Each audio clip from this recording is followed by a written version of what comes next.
Assalamualaikum warahmatullahi wabarakatuh.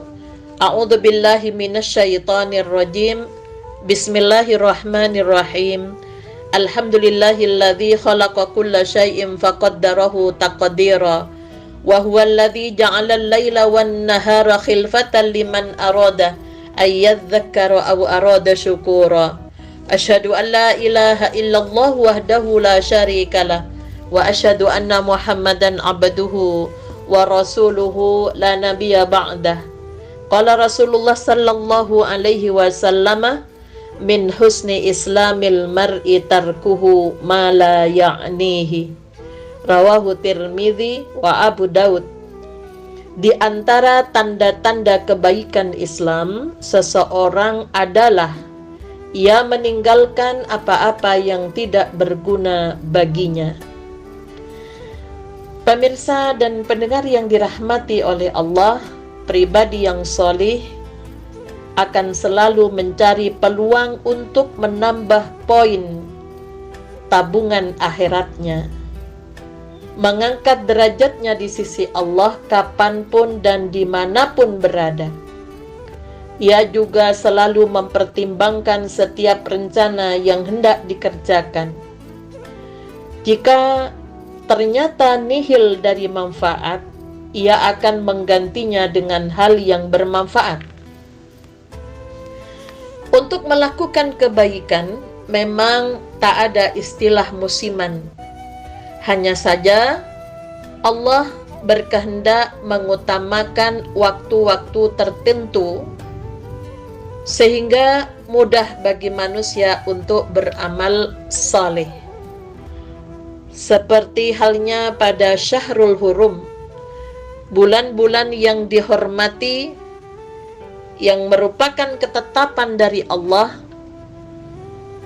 Ada 3 bulan berturut-turut, Dzulqa'dah, Dzulhijjah, Muharram. Kemudian ada 1 yaitu Rajab. Sehingga ada 4 bulan yang dihormati. 3 berturut-turut adalah bulan yang dihormati karena pelaksanaan rangkaian ibadah haji dan umroh dilakukan pada bulan-bulan itu. Ada pos-pos mengingat Allah di dalam Islam. Untuk itulah jika kita sebagai umat Islam tidak punya kesempatan setiap tahun untuk melaksanakan ibadah haji maupun umroh, maka lakukanlah ibadah-ibadah penyeimbang. Seperti halnya memperbanyak amalan sunnah, memperbanyak tadarus Al-Quran sebagaimana kita biasakan di bulan suci Ramadan. Kemudian memperbanyak sedekah, memperbanyak puasa sunnah. Yang tidak biasa melakukan Senin Kemis, yang tidak biasa melakukan puasa Ayyamul Bid, maka carilah kesempatan di bulan-bulan yang dihormati itu untuk mendekatkan diri kepada Allah sehingga ada penyeimbang. Bagi kita yang tidak melaksanakan ibadah haji, maka ada peluang ibadah yang bisa kita lakukan. Begitulah orang soleh menyambut musim kebaikan, menyikapi kondisi yang penuh taburan manfaat dan penuh nilai di mata Allah. Sedikit pun orang soleh tidak akan menyia-nyiakannya. Ia akan berjuang untuk mendapat sebanyak mungkin manfaat dan keutamaan. Ia begitu bakhil terhadap waktu dan kesempatan, tidak akan menggunakan kecuali dalam kerangka kebaikan dan dalam kerangka ibadah kepada Allah. Sehingga Nabi Sallallahu Alaihi Wasallam menyebutkan ciri kebaikan Islam seseorang, yaitu meninggalkan apa-apa yang tidak berguna baginya. Karena keutamaan inilah sahabat Abdullah bin Salam mendapatkan kabar gembira masuknya surga. ketika Nabi mengabarkan, orang pertama yang akan masuk ke tengah kalian ini termasuk penduduk surga.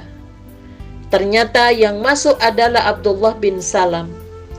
Lalu orang-orang memberitakan hal itu kepada beliau seraya bertanya, ceritakan kepada kami, amal apa yang paling Anda andalkan? Beliau menjawab, amalku lemah, tapi sesuatu yang paling saya pegang dan saya harapkan bisa menyelamatkan saya adalah salamatus sadr, yaitu berlapang dada. Dan aku tinggalkan apa-apa yang tidak berguna bagiku. Kemudian sahabat Bilal bin Rabah yang kata Rasulullah, aku mendengar suara sandalmu di depanku dalam surga. Apa yang menjadi andalan ibadah yang kamu lakukan? Dia menjawab bahwa aku melakukan dengan penuh keikhlasan. Setiap selesai berwudu, aku lakukan salat sunnah untuk memohon ampun kepada Allah, untuk memohon apa yang menjadi hajatku agar senantiasa dalam bimbingan Allah Subhanahu wa Ta'ala. Pemirsa dan pendengar yang dirahmati oleh Allah, tidak terlalu sulit melakukan kebaikan dan ketaatan ketika situasi mendukung. Ketika rata-rata orang berpihak kepada kebaikan dan saat hawa nafsu takluk oleh kekuatan kebenaran yang menjadi warna dominan pada diri kita. Tapi bagaimana hidup di zaman yang digambarkan oleh sahabat Abdullah bin Mas'ud, bahwa kalian tengah hidup di zaman di mana kebenaran menundukkan hawa nafsu. Kelak akan ada masanya, hawa nafsulah yang akan memimpin kebenaran, yakni warna dominan di zaman itu adalah hawa nafsu. Hawa nafsu pula yang memimpin manusia.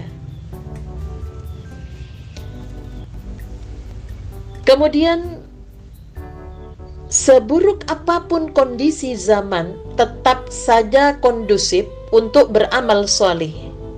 Karena syariat juga telah menunjukkan amal yang utama untuk setiap waktu dan keadaan. Perubahan zaman, bergantinya bulan, dan perubahan kebiasaan orang juga tak sepantasnya membuat kita menjadi down dalam berbuat baik. Bahkan di saat Islam menjadi asing, ketika syariat ditinggalkan, Al-Quran hanya menjadi perhiasan, menjadi nyanyian, dan sunnah-sunnah Nabi banyak dicampakkan. Orang soleh rela menjadi orang asing, tampil beda dengan manusia pada umumnya, yang kadang-kadang seringkali dibuli ketika menampilkan kebenaran. Maka Nabi sallallahu alaihi wasallam bersabda, "Bada'al Islamu ghariban wa sayaudu ghariban kama bada'a fatuba lil ghuraba." Rawahu Muslim. Datangnya Islam dianggap aneh dan akan kembali asing seperti saat datangnya. Maka beruntunglah orang-orang yang asing. Ketika Haram bin Hayyan melihat orang-orang sudah meninggalkan kebiasaan bangun malam, malam hari menjadi sepi. Taman-taman kota yang ramai, kehidupan di malam hari dengan pergaulan bebas, minuman yang juga bebas, tidak tahu apa ini minuman halal atau haram. Tak ada lantunan Al-Quran, yang bergema adalah musik-musik yang tidak jelas. Tak terdengar isak tangis karena takut kepada Allah dari dalam rumah. dan manusia tidur pulas. Beliau berseru, aku heran bagaimana bisa tidur orang-orang yang memburu surga. Dan aku juga heran terhadap neraka, bagaimana bisa tidur orang-orang yang lari dari neraka. Lalu beliau membaca firman Allah Subhanahu wa taala pada Quran surat Al-A'raf ayat 97, afa amina ahlul qura ayyatiyahum ba'suna bayata wa hum naimun. Maka apakah penduduk negeri-negeri itu merasa aman dari kedatangan siksa kami kepada mereka di malam hari, di waktu mereka sedang tidur?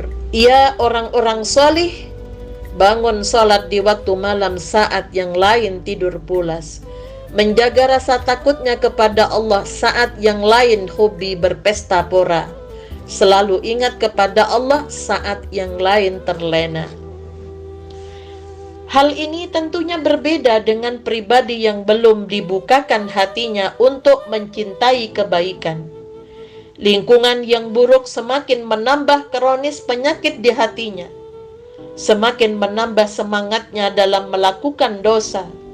Berada dalam musim kebaikan seperti saat di bulan-bulan yang disucikan seperti pada bulan Ramadan, bulan-bulan yang dihormati, ya, juga tidak meningkatkan kualitas dan kuantitas amalnya. Bulan mulia itu hanya digunakan untuk memuaskan nafsunya, menjadikan malamnya sebagai waktu makan-makan dan siangnya sebagai waktu bermalas-malasan. Pemirsa dan pendengar yang dirahmati oleh Allah, kita berharap semoga kita bisa senantiasa memanfaatkan setiap waktu dan kesempatan untuk berbuat kebaikan. Karena dengan demikian waktu hidup kita di dunia senantiasa dipenuhi dengan amal kebaikan yang kita harap buahnya dapat kita rasakan di hari kemudian. Pemirsa dan pendengar yang dirahmati oleh Allah, ketika setan telah mengusik hati kita menjadi malas atau terbawa pada sebuah lingkungan di mana hawa nafsu yang mendominasi, maka Allah Subhanahu wa taala, Rasul pun mengajarkan kepada kita, fasta'idz billah, mohonlah perlindungan kepada Allah, seperti yang diajarkan oleh Rasulullah, a'udzu bikalimatillahi tammati min syarri ma khalaq, rabbi a'udzu bika min hamazati syayatin wa a'udzu bika rabbi ayyakhdurun. Hal-hal yang seperti ini mudah-mudahan kita senantiasa ingat apa yang harus kita lakukan ketika kebiasaan melakukan kebaikan, kemudian kebiasaan menegakkan kebenaran, kemudian didominasi oleh hawa nafsu, sehingga menjadi pekewo, menjadi segan mengingatkan sebuah kemungkaran, maka itu tanda-tandanya iman kita telah menjadi lemah. Nasrum minallah wa fathun qarib wa basyiril mu'minin. Walhamdulillahi rabbil alamin. Assalamualaikum warahmatullahi wabarakatuh.